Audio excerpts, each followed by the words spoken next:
বিভিন্ন সময় ক্ষমতাসীনদের আশ্রয় প্রশ্রয়কে কাজে লাগিয়ে পুরান ঢাকার সোয়ারীঘাটের পান দোকানের ব্যবসায়ী থেকে হাজী মোহাম্মদ সেলিম হয়ে উঠেছেন মদিনা গ্রুপের মালিক। গত ৩ দশকে দেশের বড় দুই রাজনৈতিক দল আওয়ামী লীগ ও বিএনপির রাজনৈতিক পৃষ্ঠপোষকতা ও পেশশক্তি প্রয়োগের মাধ্যমে তার ব্যবসায়িক উত্থান ও সমৃদ্ধি ঘটেছে। জানা গেছে, স্বাধীনতার আগে হাজী সেলিমের বাবা চান মিয়া ছিলেন সোয়ারীঘাটের পান বিক্রেতা। পিতার সঙ্গে পান বিক্রির মধ্য দিয়ে ব্যবসার জগতে পা রাখেন ঢাকা ৭ আসনের এই সংসদ সদস্য। স্বাধীনতার পরও পান বিক্রি করে এই সংসার চলত পুরান ঢাকার এই পরিবারের। হঠাৎ 7 আপ হাজী সেলিম পরিবারের ভাগ্যের চাকা ঘুরিয়ে দেয়।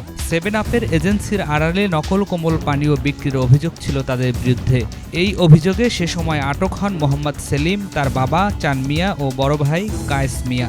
জেল থেকে ছাড়া পেয়ে 1978-79 সালের দিকে মদিনা ট্রেডিং কর্পোরেশন নামে সিমেন্টের ব্যবসায় নামেন মোহাম্মদ সেলিম। শুরুর দিকে বাদামতলী থেকে জমাট বাঁধা সিমেন্ট এনে তা ক্র্যাশ করে বিক্রি করত। পরে নিজেই রাজধানীর কামরাঙ্গীর চরে সিমেন্ট কারখানা খুলেন। সে সময় সিমেন্টের সঙ্গে বালি ও মাটি মিশিয়ে বাজারজাত করার অভিযোগ ওঠে মদিনা ট্রেডিং কর্পোরেশনের বিরুদ্ধে। এসবের মধ্যেই বাদামতলী এলাকায় সম্প্রসারণ করেন ফলের নতুন ব্যবসা। এর মাধ্যমে বাদামতলী ও ওয়াইজঘাট সদরঘাট এলাকায় নিয়ন্ত্রণ হাতে নেন হাজী সেলিম। স্থানীয়রা বলছেন, অন্যায় অনিয়মের পথ ধরেই হাজী সেলিমের উত্থান।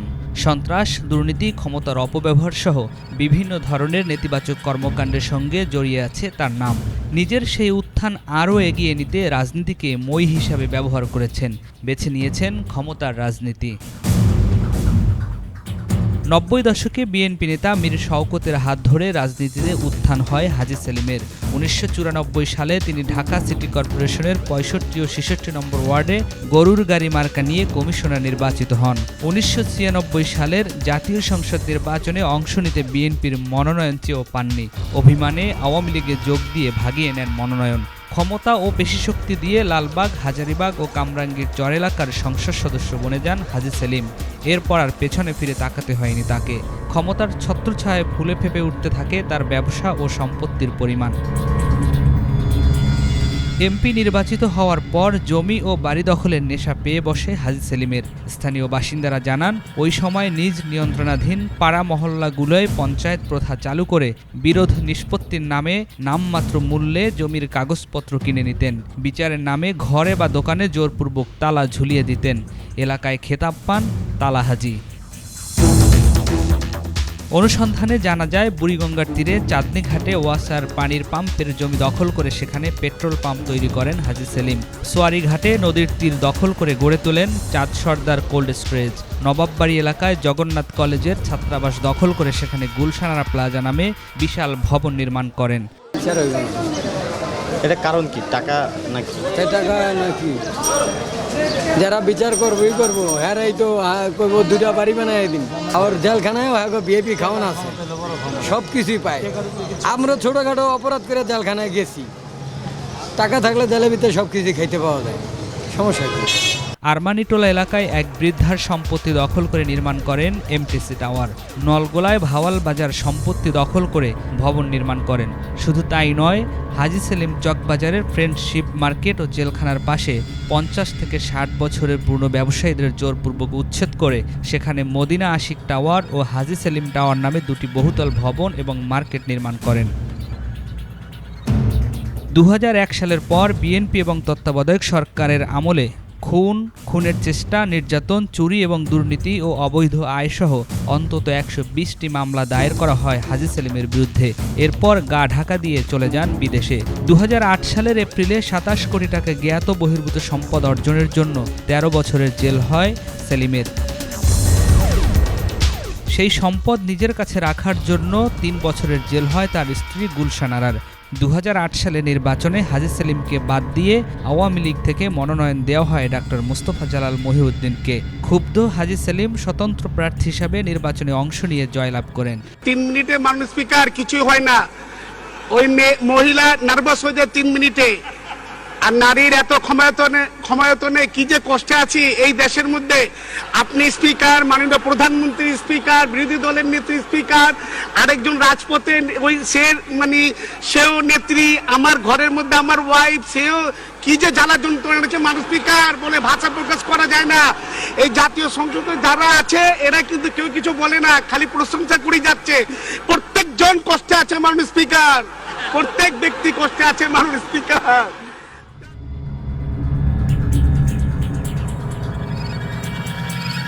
2014 সালেও আওয়ামী লীগের মনোনয়ন বঞ্চিত হন। 2016 সালের মাঝামাঝি ব্রেন স্ট্রোকের কারণে বাকশক্তি হারিয়ে ফেলেন তিনি। 2018 সালের জাতীয় সংসদ নির্বাচনে আওয়ামী লীগের মনোনয়ন পান।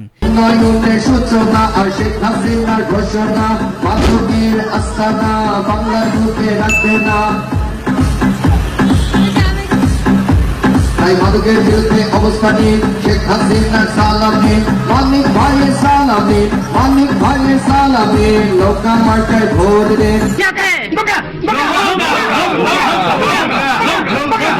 নির্বাচনে জয়লাভ করে আগের মতোই ক্ষমতার প্রদর্শন ও দখল কার্যক্রম অব্যাহত রাখেন তিনি ও তার পরিবারের সদস্যরা। ছোট ছেলে ইরফান সেলিম এক নৌবাহিনী কর্মকর্তাকে মারধর করে জেলও খেটেছেন। র্যাবের বিজ্ঞ নির্বাহী ম্যাজিস্ট্রেট যে অপরাধের পরিপ্রেক্ষিতে তাদেরকে 6 মাস 1 বছর করে কারাদণ্ড দিয়েছেন, এইটি একটি ভিন্ন বিষয়। মাদক এবং অস্ত্র একটি ভিন্ন বিষয়। মাদক এবং অস্ত্র বিষয়ে একটি নিয়মিত বা দুটি নিয়মিত মামলা দায়ের করা হবে।